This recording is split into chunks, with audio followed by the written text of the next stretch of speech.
Hello everyone, I'm Jonathan Little for PokerCoaching.com, here today to review not one, but two hands from the $10,000 buy-in GG $1 million tournament that takes place every Sunday on GGPoker. It's a $10,000 buy-in tournament.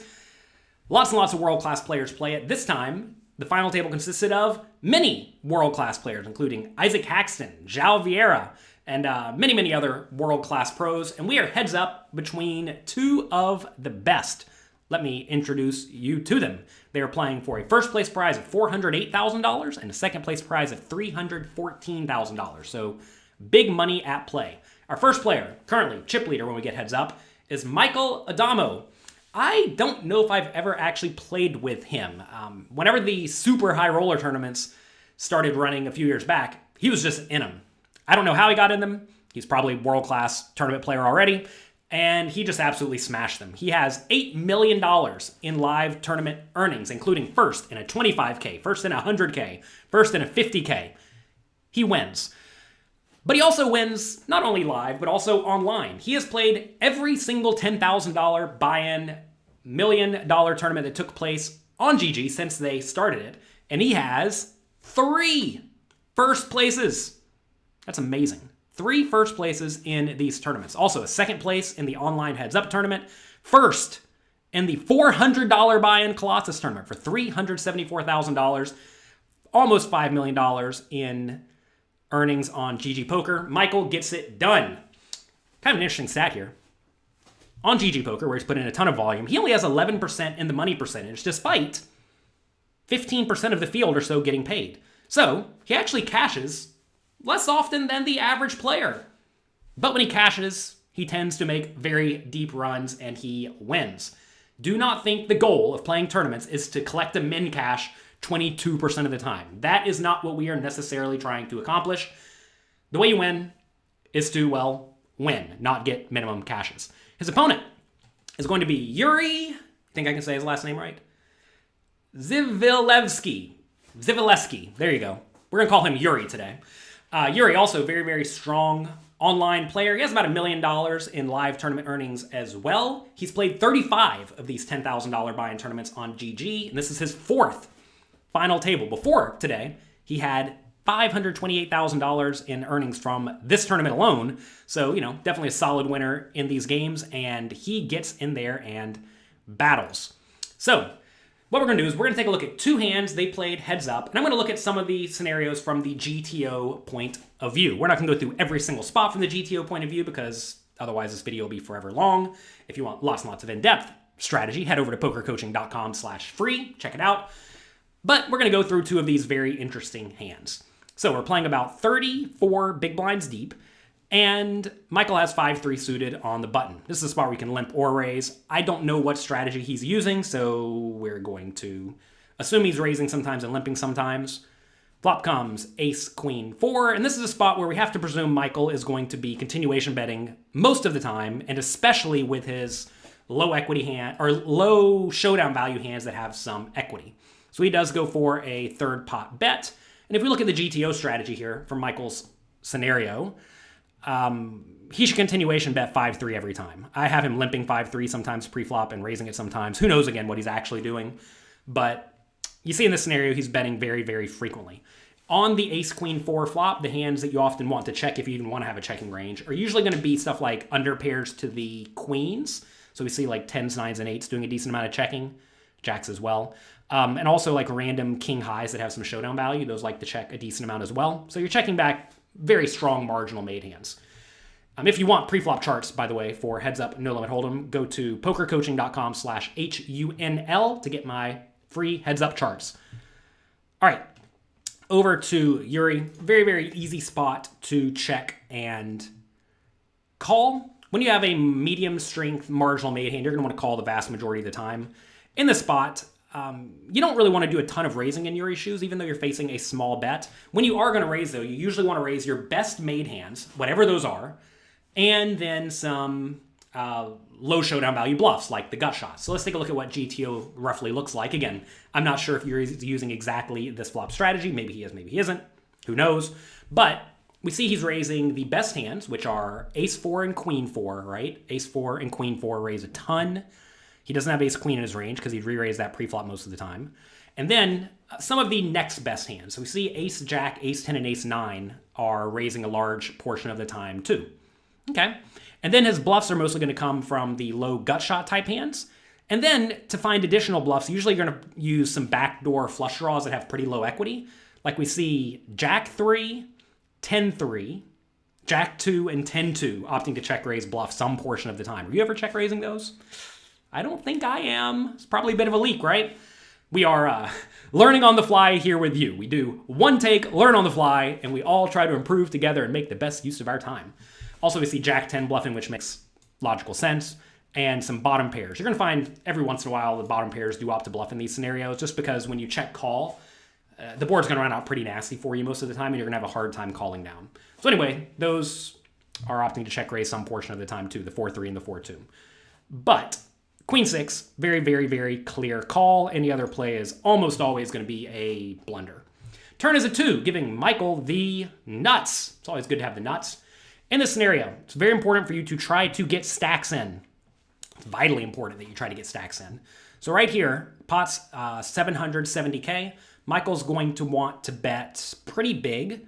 If he bets something like 500K, pot's going to go to 1.7 million with 2.5 left. That'll allow him to overshove the river. He probably wants to bet a little bit bigger than 500K. Maybe like 600K, 620K, something like that, just to set up a closer to pot size river shove. And you are trying to stack your opponent here. You're not concerned with the idea of, I want to make sure I get value. Because you could just bet small on the turn and river and get called a lot of the time, right? But you're going to find that most players will find hero calls with an ace every time. And if they have a queen, they're often going to find a call too. Like I said, I don't know much about Michael's strategy, but I get the vibe that he bluffs a little bit too often, which is just a good poker. It's how you get an 11% cash rate, right? But it's also how you get a lot of the chips. So, against people who do perhaps bluff a little bit too often, you're just not folding the queen in this spot a lot of the time, if you think they are over bluffing. Anyway, I gotta presume Michael's gonna use a big bet here. The only time I'd go for a small bet in this scenario is if I was just like really, really sure my opponent would check raise bluff a lot. And there's no reason to think that, I don't think. So Michael does go for the 500 and change bet. I think this is fine. Again, it sets up a slightly over pot river shove. Notice 2.5 with 1.8 in the pot. But, whatever. I think it's fine. All right. Yuri's obviously going to check call the turn. Queen 6 actually folds some portion of the time, but, we're not looking to fold here all that often. Then the river comes, and this is a cool spot. So the river gives Yuri trips. Trips are very good. And this is a situation we discussed thoroughly at pokercoaching.com in the tournament masterclass, when you should lead on the turn or river. You should typically be leading in these spots when you have a lot of nut hands in your range. And if you think about Michael's strategy, notice he continuation bets the flop most of the time with everything. But then on the turn, he doesn't really do much betting at all with his queens. This is a spot on the turn where when Michael does keep betting, he's going to have his really strong aces, his really strong made hands, and then a smattering of bluffs, right? His bluffs are going to be mostly hands with a 5 and a 3, right? Notice the 3s bet frequently, 5s bet frequently, and then some just, low equity nonsense bluffs too, like 8-7. But the hands that check the majority of the time are the queens, right? So when Michael bets the flop and the turn, he doesn't really have all that many queens in his range. Whereas Yuri, when he bets the flop or when he check calls the flop and the turn, he has a whole lot of queens, right? Notice all these queens in his range. So when the river comes, this allows Yuri to develop a leading strategy because he has a lot of nuts and Michael does not. Even though in this scenario, we see Michael actually does have the 5-3. So this is a spot where Yuri can develop a leading range. When you are looking to develop a leading range here, you want to lead with your very best hands that are happy to get money in, which are going to be some of your queens. And then your hands that just cannot win at the showdown. And we do see that he does have some hands that can't win at the showdown here. Lots of jack highs, some 8 highs, 10 highs, etc. So not a ton of garbage, but some. Then he also has king 5 and king 3 and king 6. And he does have hands like king 7, king 8, king 9 that perhaps could try to bluff as well. But as his hand gets more and more showdown value, he should be less inclined to attempt to bluff, right? Kind of neat to see that the preferred sizing in this scenario is actually a small bet size, like a third pot. I kind of would have presumed a big bet size would be ideal, but GTO solver likes the small bet in this scenario. Let's see what Yuri does. Gives it some thought. We'll fast forward. GG gives you a long, long time bank. And he does go for the third pot bet. Nice play.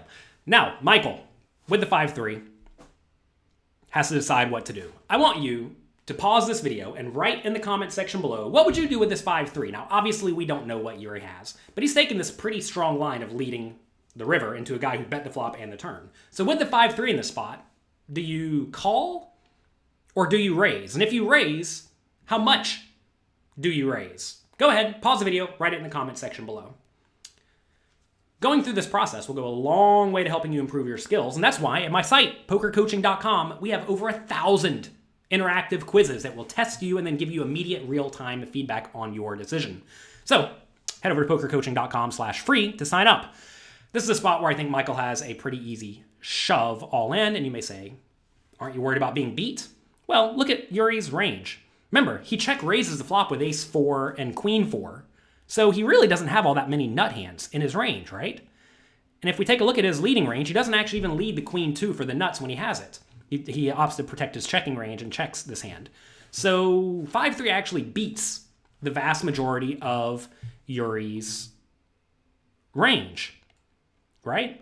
So this is a spot where Michael has a very easy all-in. You want to shove because if Yuri has a queen, you got to presume he's not going to fold. And if he has an ace, he's probably not going to fold either, although he probably doesn't have a ton of aces. And if he has nothing, like Jack 5, he's always going to fold, right? Anyway, Michael gives it some thought, puts it all in. And now Yuri has a trivially easy call in my mind. Tournament's over. Right? Is the tournament over? Lots and lots of thought. What do you think? Do you ever find a fold here? It's actually a cool spot if you think your opponent does not bluff nearly often enough. Most people don't bluff anywhere near often enough in this spot, do they? So if he's not bluffing, what does he have? Would he ever jam a worse hand for value? I don't know. Probably not, right? If you give him queen 3, I mean, I maybe could jam the queen 3. And after some thought, Yuri makes the fold of a lifetime with the queen 6.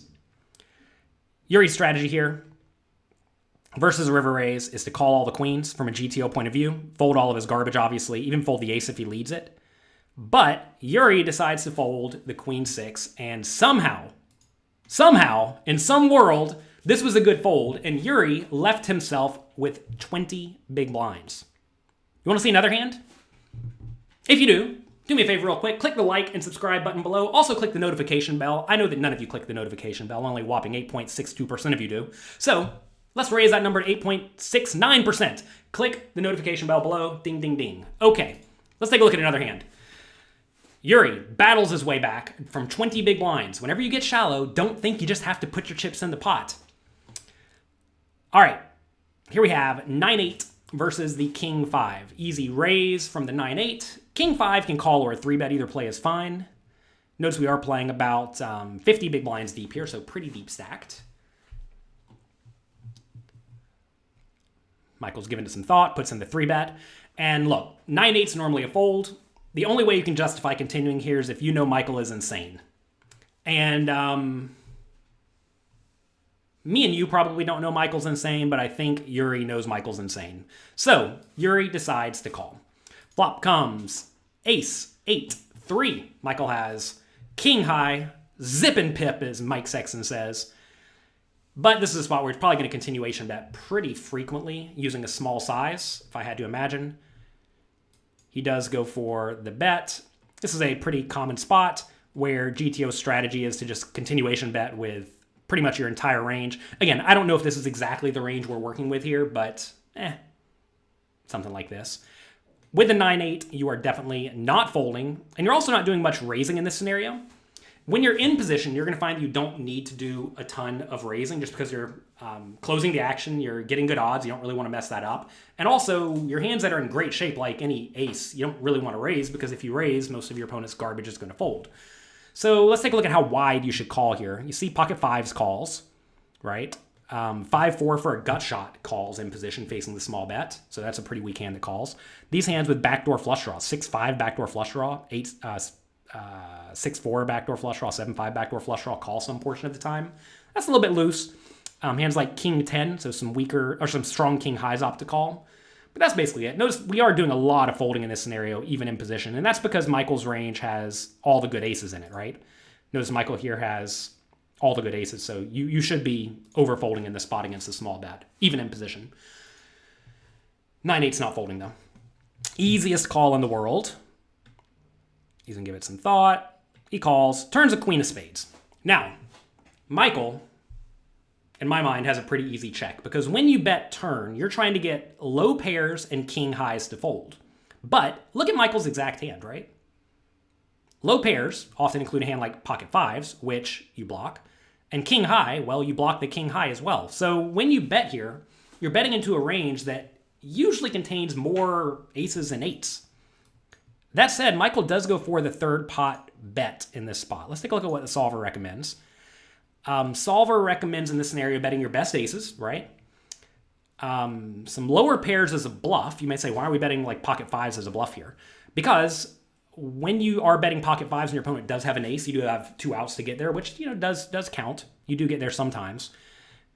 And also you protect your equity against a hand like king 10 or something like that floated the flop. But notice the king highs over here. This is very important. The king highs, king 9, king 6, king 5, and king 4 for the most part, don't actually do much betting. So it's kind of odd to see pocket 4s betting as a bluff, but king 9 and king 5 not betting as a bluff. And that's because of the hands we are really trying to get to fold, right? Whenever you have the king highs, you're trying to get king high to fold, but you have the king. So that makes it more likely that Yuri does not have a king, which makes it more likely, proportionally, that he has an ace or an 8 that's just not going to fold, right? So neat spot. When we are betting here, we're actually supposed to use a slightly bigger bet the majority of the time. So this is a spot where Michael's deviating a decent amount from GTO, and I'm not saying this is bad. I definitely think you should be deviating from GTO, especially if you know something your opponent does incorrect. Maybe Michael knows that Yuri folds a little bit too often by the river. We did just see him fold the trips on the river, right? So if you think your opponent's going to overfold a little bit too much on the river, you in turn should be bluffing way more often than normal. Now, if you know your opponent's bluffing way more often than normal, you in turn just have an easy call with your pair of eights, right? Can't fold the pair of eights even from a GTO point of view, I'm sure, in this scenario. Yeah, it's pretty gross, but facing third pot bet, what are you going to do? He does call. Nice and easy call with the majority of the eights. Kind of neat to see like 8-7 call, but Jack 8 and King 8 fold. Has to do with blockers again. King 3 folds, whereas 5-3 calls, again because of blockers. All the aces call, but the majority of the queens you have in your range do opt to call. I'm sorry, not queens. The majority of, queens and also 8s opt to call in this scenario. So you can't fold an 8 on the turn. Folding that would be too weak. On the river, again, Michael probably should not have a ton of these hands. If he does find himself here, notice the one king high he should have, king 4, actually got there. So that's kind of neat. So we're not actually going to see what these do from a GTO point of view, probably.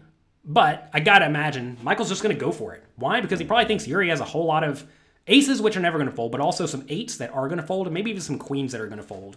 And maybe even some under pairs that decided to get sticky on the turn. So Michael gives it thought, and he does decide to shove all the marbles. That's aggressive, huh? Okay, what should Michael do here? Is there any hand we can look at that's comparable? I guess King Jack is kind of comparable here. That opts to not bluff, so we have to presume like King 5 may not bluff. That said, King 4 does bluff because it has the blocker to the 2 pair that would obviously always call. Interesting to see the low pairs are the hands that are used as bluffs. And that's just because there are no better bluffs at this point. So these hands do bluff the small sliver of the time that you do have them. 9-8, from a GTO point of view, if we think Michael's playing straight GTO, this is going to be an easy fold. Why is it a fold? Well, look at this range, right? This betting range is super strong. It's just all good hands, plus a load of ace-3 offsuit. And we see 9-8 is just a very easy fold. Even the queens fold in this spot, which... you put me against strong battling Michael Addamo. I don't know if I fold the queens here. But if you know your opponent's not over bluffing in this scenario, then you should pretty much only call with your aces and better. That said, Michael is over bluffing. If Michael is over bluffing, you, in turn, should call substantially more than the GTO strategy recommends.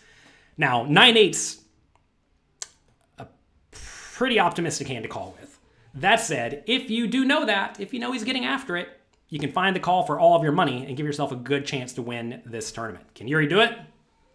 He does. Yuri makes a giant call and scoop-a-loops, a substantial pot, and he used these chips to go on to win the tournament for $408,000. Congrats to both of these players and all the other players who made the final table. Yuri played some fun hands in this, right? He made a gigantic fold, and then he made a gigantic call. That is massive exploitative poker, and it got the job done today. So that's going to be it for this video. If you enjoy this type of content, please let me know in the comments section below so that I know to keep making content like this. If you liked it, click the like and subscribe button below and the notification bell. Good luck in your games. Thank you very much for watching. I hope you have a great, great day, and I'll talk to you next time.